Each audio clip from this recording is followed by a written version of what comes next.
Hello and welcome everyone. Thanks for being here tonight and joining us for our virtual town hall. I want to share a little bit with you tonight about our reopening plan as it stands today, as well as some contingencies we have in place in the event that things shift, which they very well could. So without further ado, I will share a little bit about our plan, just to give you a little background. And the plan is available on the front page of our website. So if you do want to take a look at all the detailed information in that plan, please just visit our website at rensec.org, and it's right there on the front page.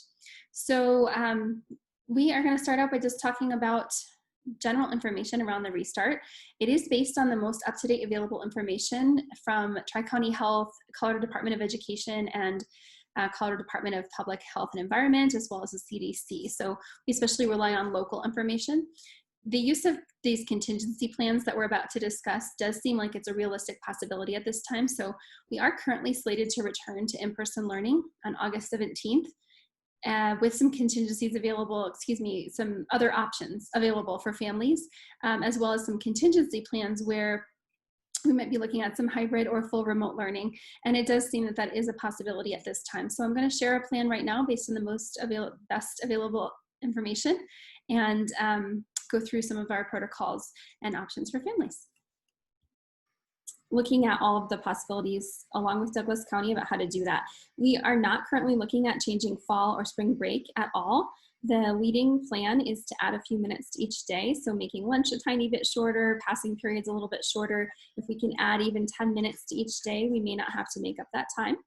The second idea is that Douglas County may seek a waiver from the state that would allow us to start late and not have to make up that time. And then the last consideration that Douglas County has in place is to add some time at the end of the year, which has some implications that aren't great, but it is a possibility. So we don't know yet, but we are aware that we'll need to do that. I pulled in a couple pieces from our restart plan in case you did not have a chance to look at it. This is the cover, so you'll recognize it when you see it.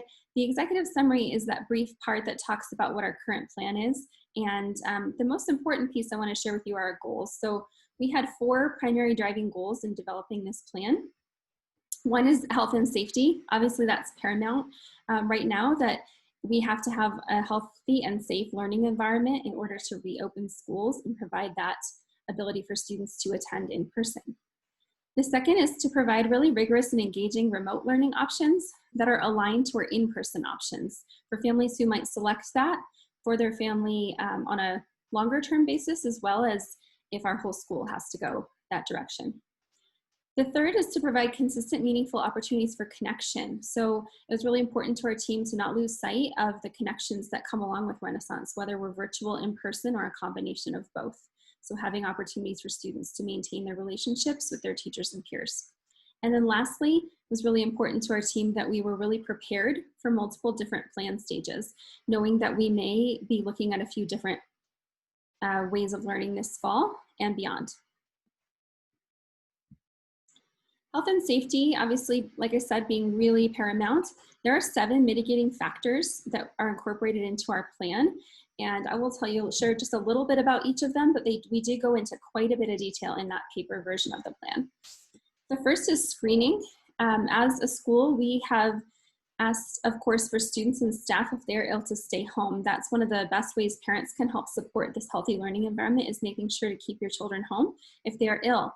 One of the advantages of us having this remote learning platform that mirrors what's happening in the classroom is that it's possible if they were feeling just a little ill, and you might typically send them to school because they're not that sick, that they'd be able to at least participate in a way they might not have pre-COVID.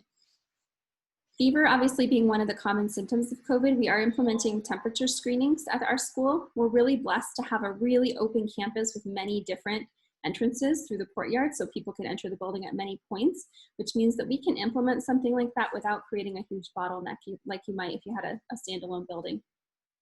So we will be doing symptom and temperature screenings. Lots of details are in place there, but I don't want to get too far into it. And we have teams working on additional details as well. Cohorts, consistent groupings of students have risen to the top of the pile in terms of mitigation strategies that we believe will be effective, or that public health professionals believe will be effective. So keeping students in groupings with the same students throughout the day as much as possible will be one of our interventions. and limiting the number of different courses per day, which our school already does. We have longer courses for most of our classes, and so kids don't switch quite as much. So we typically only have, you know, 4 or 5 different classes versus 7 or 8 in some schools. Contact tracing, I'll talk about just a little bit over here on the right in terms of the protocols. You'll see that up there for what happens if someone is confirmed to have COVID. Excuse me. Hand hygiene, obviously another one that we've heard a lot about, is paramount. We are adding hand sanitizer to every room and adding some sinks as well to ensure that we have full access and protocols around that. Distancing, 6 feet of distance will be maintained whenever possible. In a full return to in-person learning, it won't be possible necessarily in every single classroom to keep everybody 6 feet apart. There's a lot of evidence that 3 feet with face coverings and other interventions and mitigation strategies is also very, very useful. So those will be in place. We will ask students and staff to spend lots of time outdoors, which if you are already a family who's been at our school, you know, and if you haven't had a chance to be a part of our campus yet, we're really blessed to have lots of outdoor spaces that we can utilize throughout the day. We will arrange our desks in our classrooms in a way that helps facilitate those spacings, and as well as traffic patterns and passing periods. Face coverings will be required per the governor's executive order, and currently his order allows for if someone has a medical need to not wear a mask, would be the only exception. So that would go through our school nurse to talk about that. If someone is unable to or uncomfortable, remote learning may be a good option. We'll talk more about that. Teachers and staff will also be provided with masks and shields, face shields, and mask breaks will be incorporated into the day. We know that masks can be very uncomfortable. Most all of us have worn them, so we know. And we will try to incorporate those times during the day so that they can go outdoors with 6 feet of distance and have a little break from them. On the environment side, again, we're really fortunate. We have windows that open. So pairing that with our newer HVAC system that has really good filtration is really a blessing for us, so that we are able to enhance the learning environment with airflow through these two pieces that have just already been in place. So we look at opening windows partially during the day to increase airflow. There's a lot of good evidence about that being really helpful. We have, you can click the link here or within the plan for some really specifics on our cleaning and disinfecting protocols that are in accordance with CDC guidance for cleaning and disinfecting public spaces, as well as that we have students and staff utilizing a non-toxic disinfecting spray or wipes for desks in between classes. So lots of protocols there. If you want some more information, there are details. In terms of protocols for cases in the community, this is somewhere that we don't have as a school, we don't get to make the call per se on that. This is definitely a protocol that's handed to us from the powers that be in terms of public health. So right now the guidance says that anyone who's in close contact with someone who is documented COVID-19 or who has symptoms would need to be isolated for 14 days. So that would be, a close contact is defined as less than 15 minutes and less than 6 feet distance. Sorry, more than 15 minutes. I apologize. Less than 6 feet away from someone for more than 15 minutes. So again, not to spend too much time, we could be here all night talking about the details of that, but I'm happy to have an offline conversation. What's again, with our remote learning plan, students, if they do have to stay home and isolate for 14 days, or if they change that guidance at all, they will be able to participate in remote learning and still remain a part of our community and keep up with what's going on in the classroom. And those protocols, we are expecting additional guidance and more specific information. So as soon as we receive that, we will publish that for you. Next portion, so that was all health and safety, and I'll be happy to answer more questions on that topic. Next portion of our plan addresses academics and scheduling and connection in our community. I did put our mission here on this slide to remind us all that that stays in place. So we are still mission driven and aiming to graduate students and empower them to be modern learners and think critically and problem solve. And boy, are there lots of opportunities for that right now. So we will continue to offer authentic integrated learning experiences, and that will be our lens by which we really look at our remote learning opportunities and options, as well as our in-person return. Some of our schedule and structure options. So this is where the the details come in. So provided we are still allowed to open for in-person learning in August on the 17th, families will have 3 options at Renaissance, and that is a little bit different than our previous survey. We previously surveyed just about 2 options. We had some feedback that there might be some interest in some other alternatives. So based on that and some thinking through of what our school looks like and how we might be able to meet those needs, here are the 3 options. The first is an 100% in-person learning model with all of these health and safety precautions in place. Students are cohorted or in one group throughout the day for their advisory core content, but for their electives, it's not possible to actually elect a class and have only your core cohort in that class. So they would be mixed there. We would be utilizing our other mitigation strategies, spacing, class size, disinfecting, all of those things to make sure that that's safe for kids. So it would be a time where they would not be in a cohort during the day for full in-person learning. The whole rest of the day, we'd have really minimal exposure opportunities.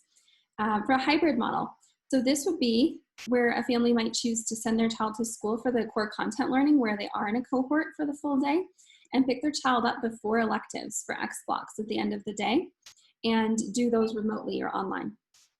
So that would be an option for families who felt like they were comfortable with some level of attending school, but maybe not to the extent where cohorts become mixed in the electives.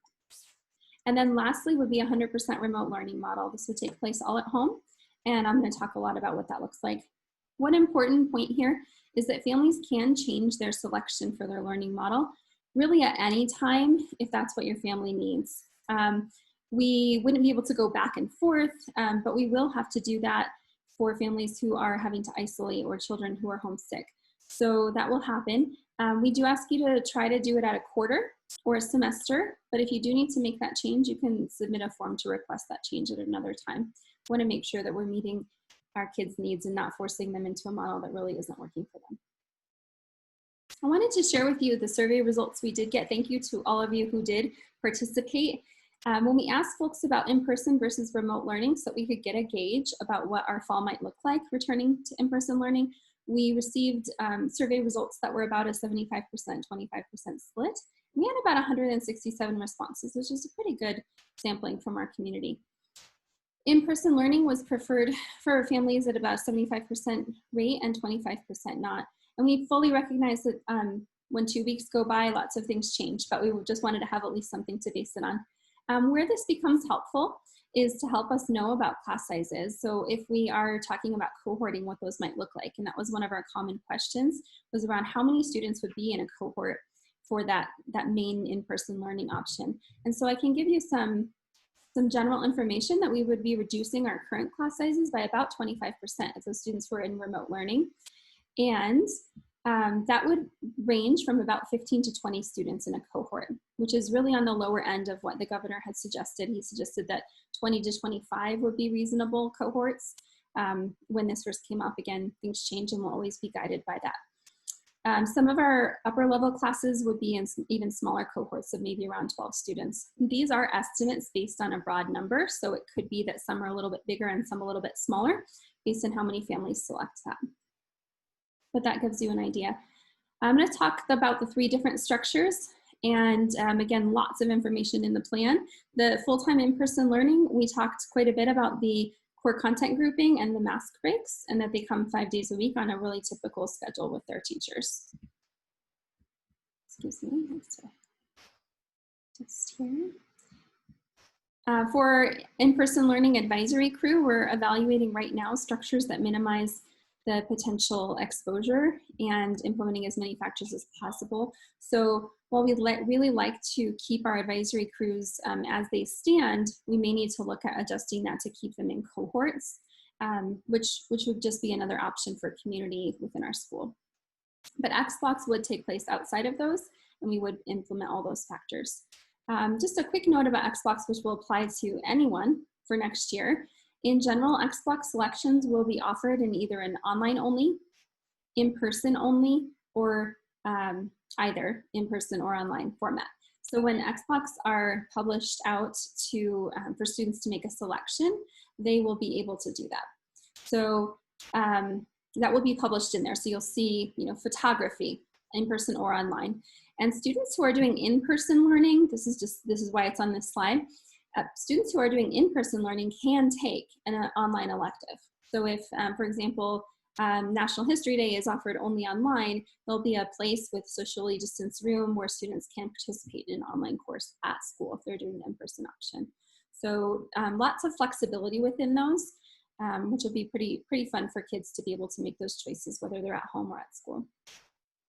This is about the structure for the hybrid option. So again, they do attend school all 5 days. And this is different than a hybrid option that is being evaluated if we need to look at smaller cohorts of students and some of our contingency plans. So I realize that language is a little bit tricky, but we're calling this an elective hybrid, meaning your core content classes and your advisory are at school and your electives are at home. Core content classes, just like we said, do happen in person, and then students leave school after their X block and take their electives online. There are a couple of hiccups and things that will happen here that will be helping support families in if they choose this option. If they are in an X block that has a synchronous component, we have to factor in drive time. So if you're bringing your child home and you live 25 minutes away, they wouldn't be able to participate in that synchronous instruction for that elective. And that's okay. We'll have recordings available for that, and we'll have quite a bit of asynchronous instruction for our X blocks, depending on how many students are in this option. If there are quite a few, then we'll really be leaning heavily on asynchronous instruction. So we have lots of plans in the works for how to address those, but students do leave and go home to participate. And then, of course, the mobile device is also a gift. If they wanted to participate synchronously on a mobile device while parents are driving, that's definitely an option as well. 100% remote learning. So there were a lot of questions around 100% remote learning, so I am going to spend a bit of time explaining it, and that becomes helpful too because if our whole school has to go that direction, these things apply.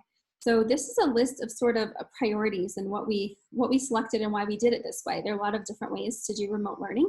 Remote learning provided by in-person RSS teachers was selected as the preferred method. A couple of reasons. One is that we do know that there may be a temporary need for students to participate in remote learning because they're being in isolation for COVID-19 exposure. They'll be able to do so without entering through a different path or with a different teacher. That will be very seamless. Be their same teacher, their same assignments, their same learning platforms. And so if they are out temporarily, they can make that transition easily. In the event our whole school shifts to remote learning, students and teachers are all on the same page in terms of content and course sequence, again, rather than having separate pathways or different teachers.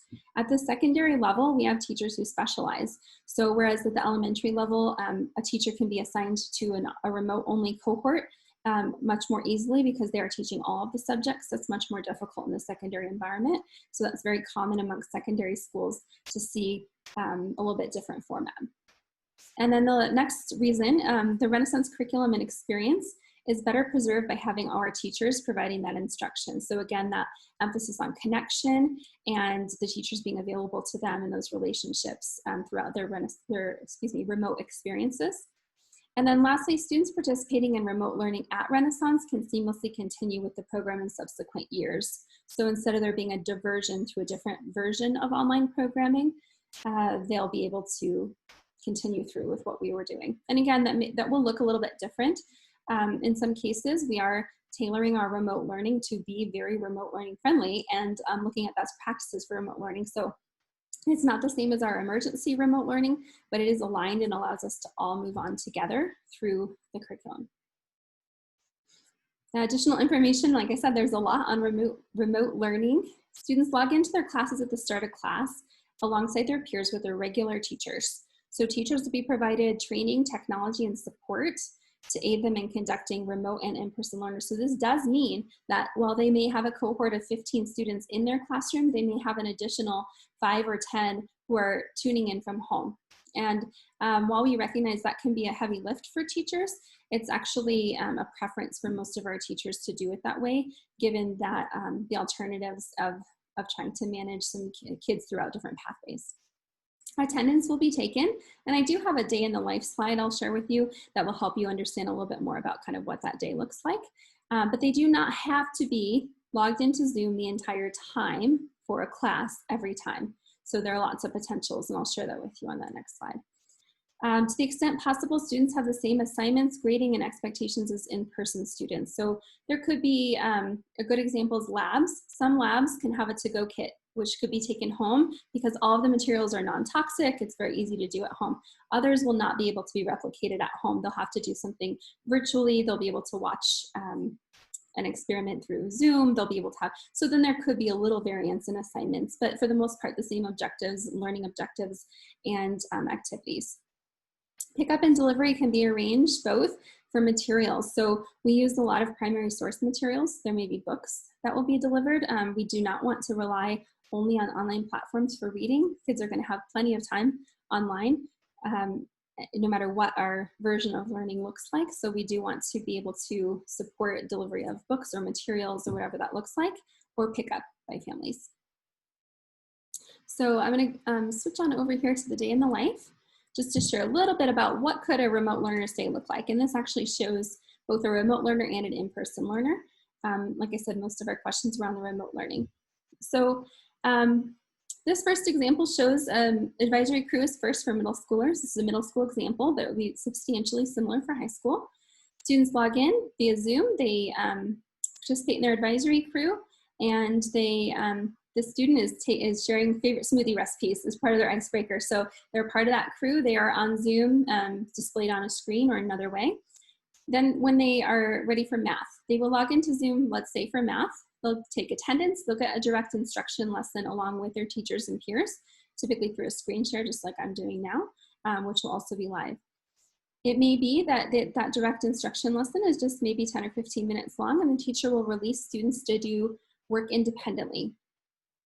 An EA can remain available in that classroom to support remote learners and in-person learners. So we do have quite a few amazing support staff folks who can help with that, either by logging in online remotely or if they are in the classroom.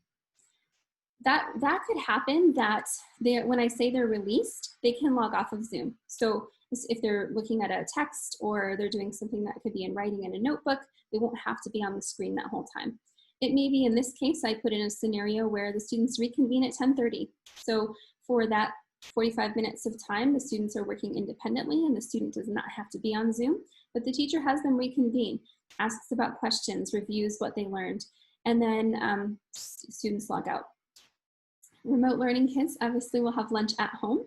Then their period 2 comes along. We are going to ask them to log in at that time for greeting and attendance. But in this case, it's a very asynchronous day. They've been moving along through their language arts curriculum, and they have already been assigned their reading and responses. They know just what to do.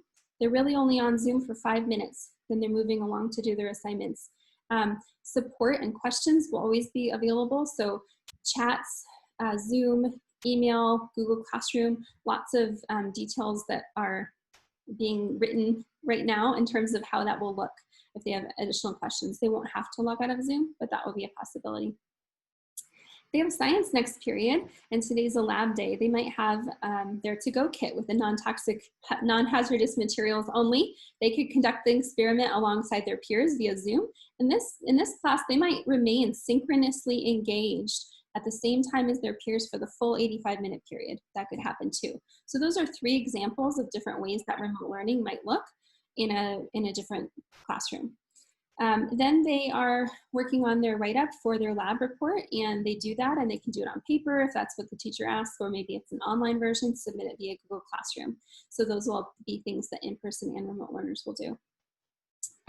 For this remote learner, they're already at home. They'll log into the National History Day class, and this is an asynchronous learning only situation today. They are reading and reviewing articles and submitting their responses in Google Classroom. Photography class they have to log into to get a mini lesson about a specific photography method alongside the in-person learners, and everybody's able to talk in groups. You can have small groups on Zoom. You can have in-person and remote small groups at the same time. They review their rubrics for that assignment, and then they move on their way to participate. So hopefully that gives you an idea of a couple of different ways that remote learning can work. This in-person learning participant, I do have linked here, and this will all be available to you. I don't want to spend a ton of time, but I do want to review a little bit of what that looks like with the health protocols. We'll open our doors at 8:45, a little bit earlier, and it may even be earlier than that, depending on as we start to really evaluate and walk through all of those protocols. Advisors will conduct the health screenings, taking temperatures. Students will come in, participate in their classes. You'll see that when you look through this, you'll notice hand sanitizer and hand washing is incorporated throughout the day, as well as the wiping down of desks, and the integration of remote learning with learning. And we will go back to the other slides to talk a little bit more about lunch and things like that. Before we move to that, I just want to mention these contingencies. Like I said, there is a strong possibility that we may be looking at utilizing one of these contingencies as our start in August. So I do want to review what those could look like. What we're calling a stage 2 contingency. So stage 1 would be that full reopening where parents could choose between 3 options. Stage 2 would be a hybrid, part-time remote, part-time in person on a schedule that we call an AB, where cohort A and cohort B come on different days. They're still learning on the other times. This is another advantage to having remote learning aligned to in-person learning. If we do go to a contingency hybrid, we would be able to have the kids who are learning remote on these opposite days continue to stay engaged in the classroom. We would use alphabetical sorting to help families stay together, and we would align with DCSD operated schools. So right now DCSD was looking at Fridays as the remote day, and we would maintain that. We want to support our teachers who have students in DCSD schools as well as our families who have students in both. A contingency 3 is very much similar to the last one. It's just in the event that public health guidance or orders require us to have even fewer students. So that last view was about 15 students or less per cohort, which we might already have again in our stage 1 in many classes, but it would require that, so we would make those cohorts smaller. If we needed to move to a 3-day schedule, an ABC schedule, in order to accommodate 10 or fewer students in a cohort, this is a potential option for a stage 3 hybrid, that where you would have 1 day of in-person learning and the rest remote. And then what we're calling a stage 4, 100% remote learning. This would be where the whole school goes to remote learning 5 days per week with Renaissance teachers. And I do outline here again some of the components of what that remote learning looks like at Renaissance, but it's very similar to what people would select if they were doing remote learning while others were doing in-person learning. So they'd be expected to attend, they might be released, and they'll be enrolled in the same courses that they would otherwise. Okay, on to operations. Just a few things. These are a lot of where my questions came, or the questions I received came. Student code of conduct and health and safety. When it comes to health and safety, we don't really have a choice to be anything but serious about that enforcement of that. So if students and families are feeling like the health and safety protocols in place, including face coverings or hand washing or any of those things are really not going to be something they can commit to, then they should participate in remote learning instead. So we will be taking that very seriously just because it is such a high importance topic. Happy to answer other specific questions, but we do have all of that in place and we'll need to keep it that way. Traffic patterns and staggered passing periods. We already have a staggered start to our school day between our middle and high school, which is a sufficient number of students per public health recommendations. And we have a committee of folks working on the movement patterns in the school. So those will be identified, clearly marked, sort of like you're seeing anywhere that you go, with places on the floor and traffic patterns and one-way sections to minimize cohort interactions. We can also stagger the timing. Classrooms.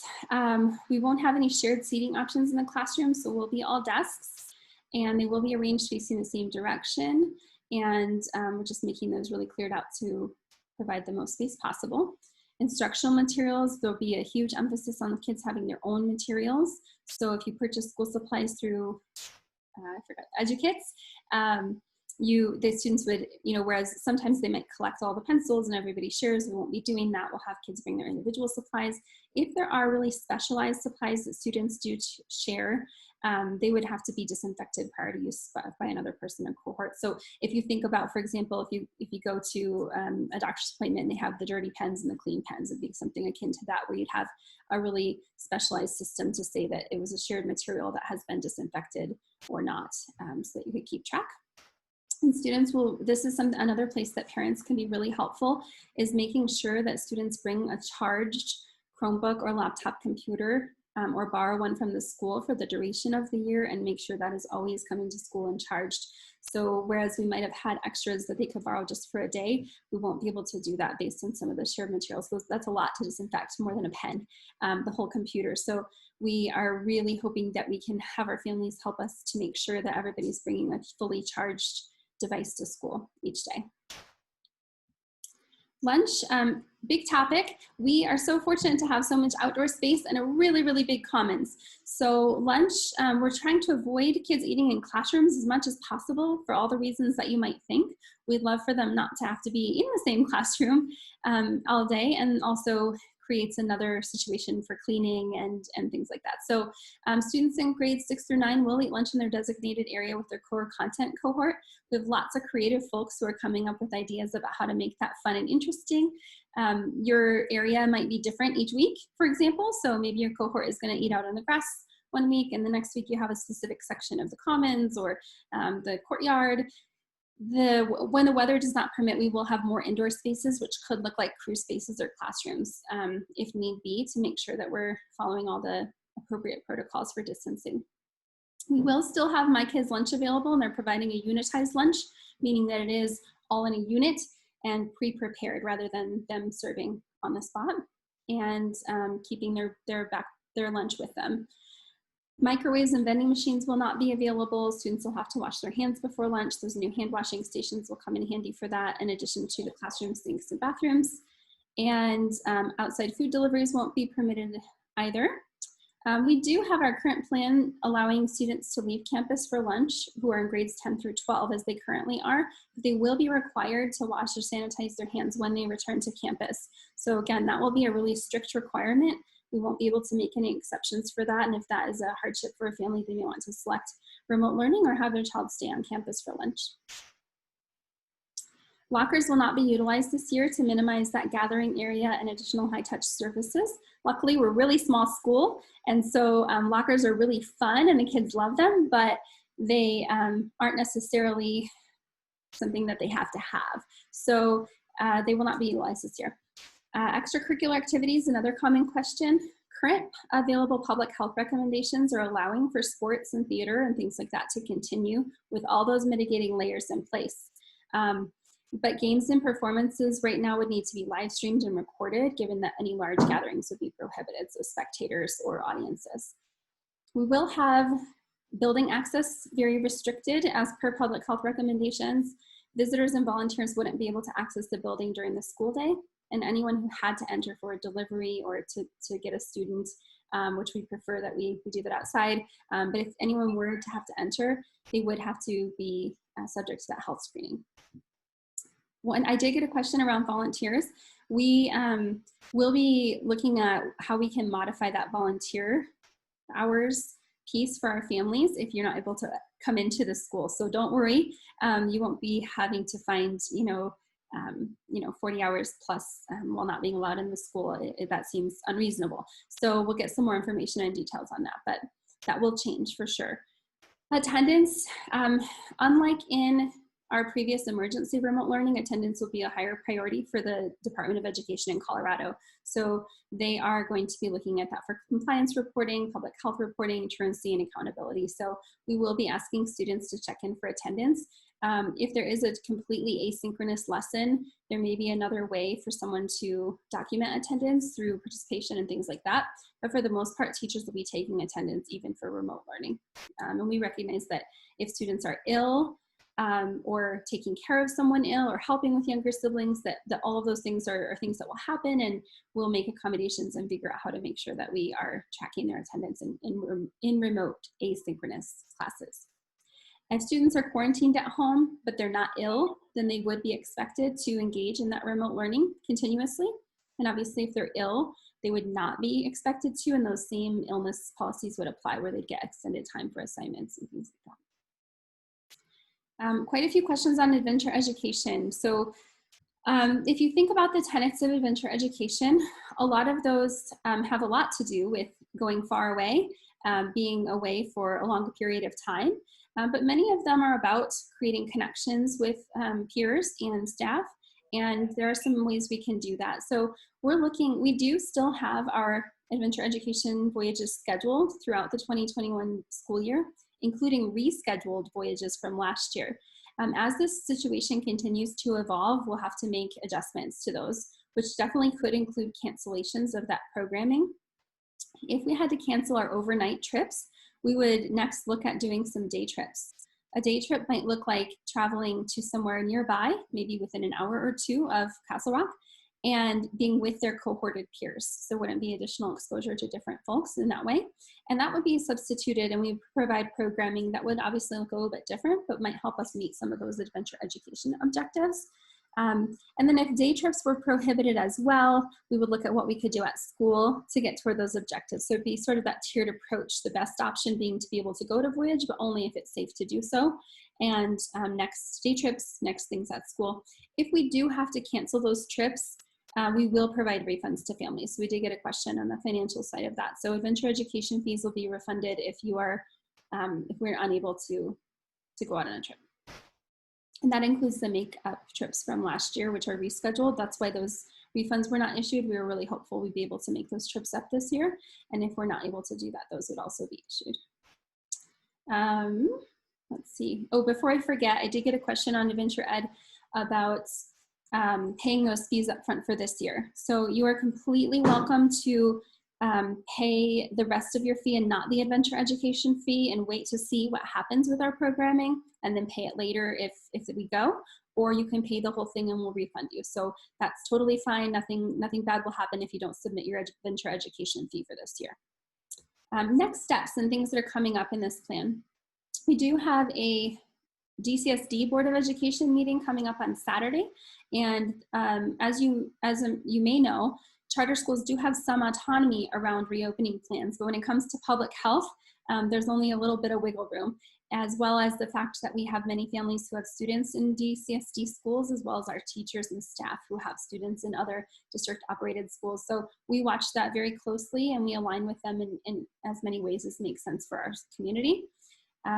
So we will be providing additional information after we hear. We are expecting that we'll get a lot of information potentially about their plan for the fall. So if they pivot to a hybrid, if they look at starting remote, those will all be things that our staff will then take into consideration and reach out to families about. Given if we do have this in-person learning start on August 17th, parents will be asked to make decisions on those 3 options that we talked about during remote check-in, which will be late July or early August. And X-Block course selections will be around that same time. So those would typically have already been selected by now, but because we are looking at offering online or in-person or both options for X-Blocks, we are wanting to get those together in the best possible way to meet the needs of families who are looking to do those different options. And then there are 3 committees at Renaissance that are taking these next steps to really hone our remote learning plans. So teachers, in the event that a teacher would need to be isolated for 14 days because they were exposed, what that might look like for them to be at home, as well as what really excellent remote learning programs and curricula could be brought in to help supplement what we do and make sure that it's really meaningful and addresses state standards. Our staff crew is also working on the operations and logistics, like I talked about, in terms of how will kids move through the building, long list there, and advisory and social emotional supports committee. So we are always looking at what our advisory can and should be in terms of supporting students, and now more than ever, that's really important. So our advisory committee is looking at both structures, so if that structure might need to change based on cohorting recommendations or remote environment, as well as what those social emotional supports and connections amongst peers and teachers can look like. Our counselor and social worker have also been working on some of those really specific social emotional supports that may need to be in place or should be in place given our current environment and the challenges that kids are facing. This last slide is for questions, so I'm going to answer some that I received today on the forum, and then we'll open it up if people want to use the raise hand format or type a question into the chat. So we talked a little bit about voyage dates and fees. Special education support, our learning guides will participate in remote learning as well as in-person learning platforms to provide services. I have spoken with them and they feel really confident that they've got a really solid plan for providing services within any of those 3 frameworks for special education. And that will be really personalized to our students and our grade levels and what kids need. So we will, as we make those selections, our learning guides will reach out to make a really specific plan for you and your family about what that'll look like and how best to support them. With gifted and talented and ALP programming, very similar, our gifted and talented coordinator will be reaching out to help create those ALPs, monitor goals. That'll be part of the listening conferences process as well. And ideally, we were looking at whether we could have some cohorts of students with ALPs as part of our advisory program. So that's one of the things that they'll be working on too, of whether it makes sense to provide some of those additional social emotional supports for ALP programming within that platform. We talked a little bit about social emotional learning. Listening conferences, we are working on rescheduling those and what those will look like. We are anticipating they were originally supposed to be right before we started school on the 7th. So those will likely be pushed back to the 13th and 14th. But please look for more information on specifics for that. We do absolutely, we haven't decided yet exactly how those will be open. It'll be a lot dependent on how we open. So if we're not open for in-person learning, then we're also going to have our listening conferences remotely. If we are open, maybe there'll be a combination and families will get to choose. So look for more information on what those will look like. School supplies, many of them have been delivered to the school, I believe, very recently or will be in the next few weeks. And the plan was to distribute those at listening conferences, but we have an amazing office staff who will be happy to make sure those are all sorted and ready for pickup or even delivery if that's something your family needs. And the last question, several folks reached out about how best to support teachers and how teachers are feeling. Our staff is amazing, absolutely amazing. They are staying pretty positive, and they certainly are humans who have concerns like everyone else. And so your support and understanding of kind of the heavy lift that they're taking on with any of these learning scenarios is super appreciated. And that's a great question. And, I think our parent crew will be really helpful in helping to support them and provide that, whatever that can look like. So with that, I will be happy to open up for additional questions. I'll try to open up the chat here. And you can also use the raised hand if you wanted to speak.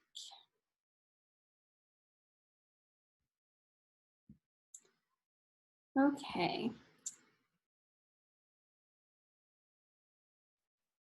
Okay, I had a question about clear masks. Super great question. So there are some masks that have like a clear opening for folks to be able to see movement of lips, and we have offered that to our staff as an option. So we've asked teachers about that. The face shields are also clear, and there is a contingency that if teachers are 6 to 8 feet away from students, that they could wear a face shield so that they could give direct instruction and then put a mask on anytime they're closer, because those are just more tightly sealed.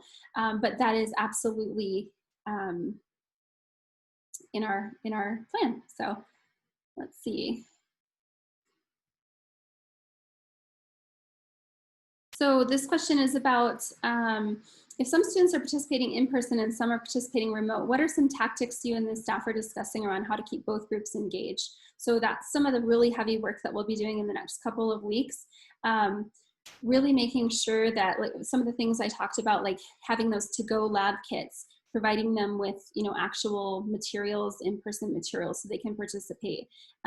Really looking at best practices for remote learning. There are some schools and people who've been doing remote learning for a long time and have really honed some excellent ways of doing that. And so making sure we pull in those resources and utilize those the best of our ability.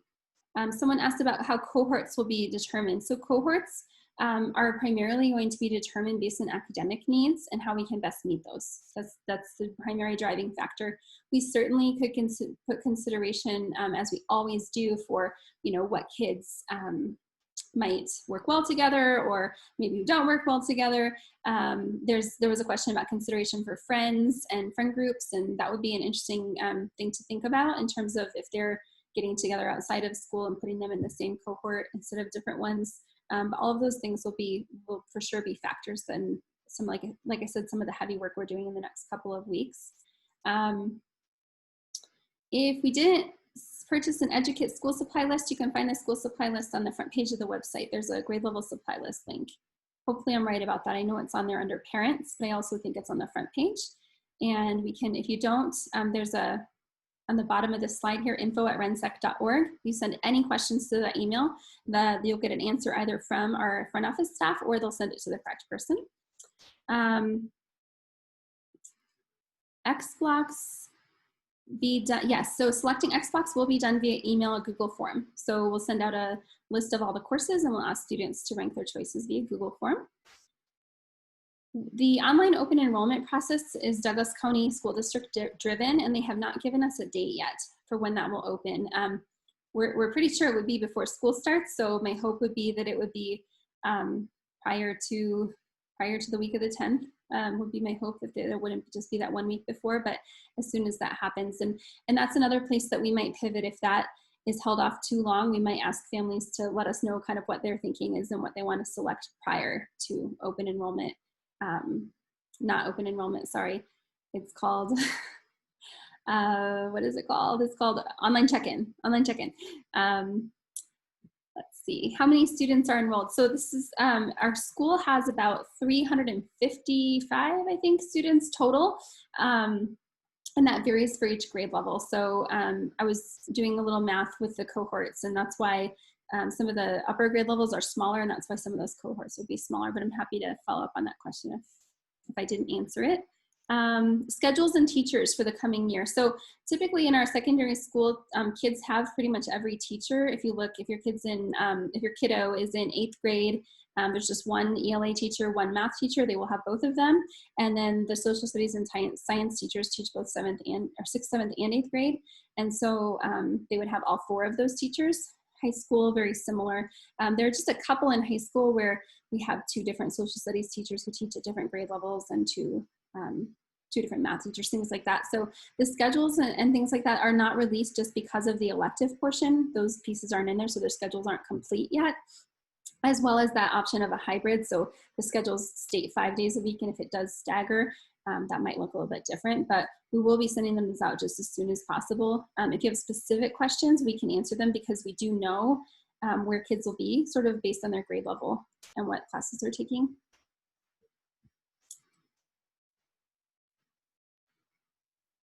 If you choose remote learning, could your child go on Voyage? That's a question that I'll have to get back to you on. In terms of us allowing that flexibility to go between remote learning and Voyage, I think the concern is that they'd be in a cohort and you'd add someone to the cohort by allowing an additional child on Voyage. So that would just be a question that we need to address in some of our planning for adventure education. Yes, and here's a great question in terms of if your child is not typically in their grade level cohort for like their math class or something like that. So would they be allowed to go to their other class? So that's something that will be addressed on a case-by-case basis. So we, in terms of keeping really strict cohorts, we'd have to offer up that programming in a different way. So maybe participating in that class remotely, but at school. Maybe that looks like coming in the morning 15 minutes early to make sure to check in with that other teacher live. So lots of things in place for that. Depending on what the public health guidance is and how strict the cohorting has to be, we might also be allowed to, have a student be in one other class. High school science labs, will they require an area that's adequate to weather material spills or staining damaging to tables, desktops, or carpet? They definitely have all those areas in place in the labs. So I think the answer is yes. Maybe you can share a little bit more about that question. I'm sorry, Bill, if I didn't quite understand it, but, or maybe you mean at home.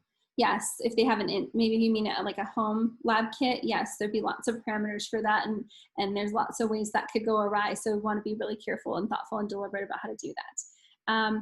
Student orientation meetings. So if you're new to Renaissance, typically our listening conference times are right around the time that we do a launch night, which is an opportunity. It's a very much in-person event. You meet all your teachers and you get to see sort of extracurriculars and walk around the building and walk your schedule. So we'll be planning something remotely that will help to welcome students in that way as well, unless we are returning to in-person learning, which is thus the wait and you don't have the information quite yet. if we are returning to in-person learning, then we may be able to do that live that last week, that week of the 10th. But we will offer something for them. Concurrent enrollment will absolutely be offered to seniors this year. So all the Arapahoe Community College parameters that they have in place. So if they've moved to online courses, then that would apply, obviously, but we absolutely will be able to offer that. Let's see. How will 100% online working with outdoor education? Yeah, so a couple of people are asking that, you know, can remote learners attend Voyage? We certainly could look at even a remote learning cohort for Voyage, right? So if we have that whole cohort be remote learners, so we're not entering another student into the cohort. So these are, like I said, we've done a lot of work already in becoming prepared for all these options, but there's still much work to do, and we have the structure set up to do that. So adventure education is definitely top of our list to make sure to figure that out. And I do think that there's definitely a likelihood that we would do day trips, which would change that a little bit too, make it even easier to do like a remote learning cohort for adventure education. And please send us ideas and thoughts, excuse me, if you have them on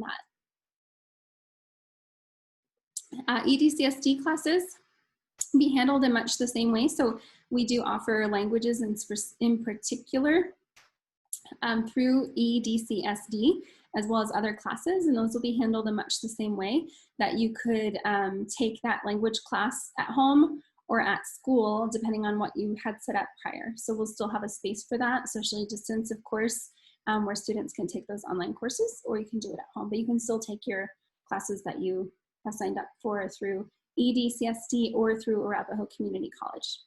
Those programs are still in place. Yes, and we did talk about the Voyage experience a little bit earlier. Someone said they came in late, but we actually are meeting tomorrow to discuss a lot of those details as well, to try to figure out how we can make sure that that experience or some of the tenets of it are preserved, even in whatever environment we may encounter. Question about enrollment, if we're still accepting students for fall. Some grade levels have room, especially as people make shifts and make choices, so there may be some room in some grade levels. So if you want to send an email to info@rensec.org or fill out the open enrollment application under Join Our Crew on the website, that would be the best way to find out about that. If you have multiple children in your family, can one return to school and the other stay home and do remote learning? Absolutely. That is totally fine as far as what your family needs to do. And how big will cohorts be? We did talk about that a little bit, 15 to 20 students. Some of the upper level classes may be as small as 12 in our in-person learning approach starting in the fall that we currently have planned, but if we go to a different model, those cohorts would get smaller. In terms of the supplies for laptops, so Chromebooks are a recommendation just based on cost and price and the fact that that's the minimum that they would need, but you are certainly welcome to bring another device. We do definitely want that device to have a keyboard rather than a touch device. So an iPad would work without a keyboard potentially. Really, most of it's just internet access. So it would just be around those parameters of being able to get into Google Classroom and write in Google Docs and all those things. Run video. So here's a question. Are core classes the first half of the day with Xbox starting at a certain time every day? Yes, all the core classes happen prior to the afternoons. They happen right in the morning throughout the day, and then Xbox are all at the end of the day. And I believe they start around 2:30-ish, maybe 2:40. All the times are wonky, so, but it is on that day in the life section, and there's a bell schedule on our website as well.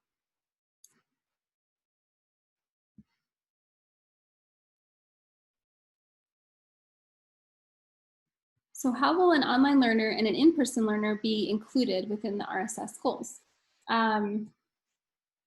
So like I said, we want it to be as seamless as possible. So everything that will be done online will be mirrored in the classroom with very little potential for different pieces. Like I said, if you have hazardous materials in a lab or something, that will have to look a little bit different. In terms of the goals of inclusion and supports, like I said, the social emotional and advisory committee will be a big part of that. as well as our counselor and social worker working through some options for how we can best support online learners. And like I said, what that might look like for a cohort of online learners to, participate in either in a voyage, but also just something in person at school, if that was something families had a desire for. So working out the details, and that might be something that'll be in the next piece of information that we send out as we work through. If you plan on doing online, do you need to buy supplies, school supplies? It's a great question. So yes, for the most part, they'll still need all of those supplies: notebooks, pencils, pens. Teachers typically, especially in middle school at first, are trying to help students stay organized. So you'll notice there are specific colors of notebooks and things like that. And so that will be really helpful if you have those same exact supplies at home, so that they can still keep them engaged with the class and feel really connected in terms of their organization.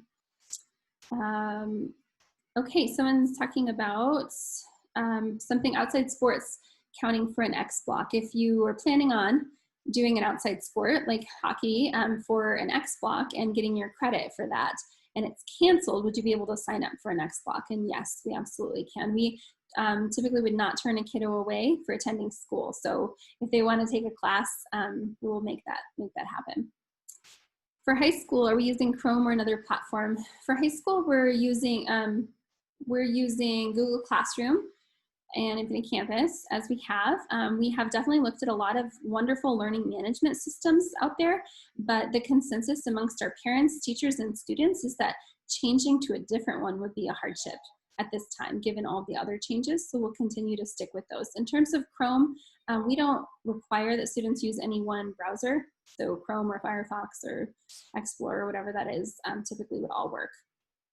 Maybe to varying degrees. I'm not really the IT person, but hopefully that answers your question. At what grade do kids need their own Chromebook laptop? All the grades. So starting in 6th grade, everyone needs one, but we do have plenty from the school to issue. We just ask you to check that out for the whole year, take ownership of it for the whole year, and give it back at the end. Is it correct that online check-in is delayed until final plans are released? Unfortunately, Douglas County hasn't really said exactly, but I do think that's true. That's probably what they're waiting on. We just thought it was going to open, and they had given us a date, and then they didn't open it. So we had to call and find out why, and they just said that they were holding off. But I do think that they are holding off based on those plans, so that families can make choices based on what plans Douglas County releases. So it will be delayed a little bit. I think I got all these questions. If you had a question you typed a little while ago and I didn't answer it, feel free to put it in there again. Let's see. Someone just saying appreciated knowing what a day looked like. So yeah, we want to provide as much information as possible, and we appreciate. I saw a quote the other day that plans are no good, but planning is essential, something like that. I'm paraphrasing, and I thought that was great. So our plan may look nothing like it looks today when we first start, but it's still essential that we do the planning and that we have somewhere to start. And so we appreciate that you guys are all in this with us. I think we are uniquely positioned to make this work really well at Renaissance, because our community is so tight and willing to persevere through challenges. And so we'll put that to the test. We put all of our adventure education tenets to the test in a pandemic, for sure. And so we will see kind of what comes from this, but we are knowing that we'll have to make some changes to our plan, and that's okay. So we'll keep doing that and keep communicating. And if you guys are not getting emails from us, like today, the email went out about the remote plan. If you guys are not receiving those, please send an email to info@rensec.org anytime. They'll always get you to the right place and make sure that you're on that list. So thank you so much, everybody. I will be happy to stay if anybody has any extra questions.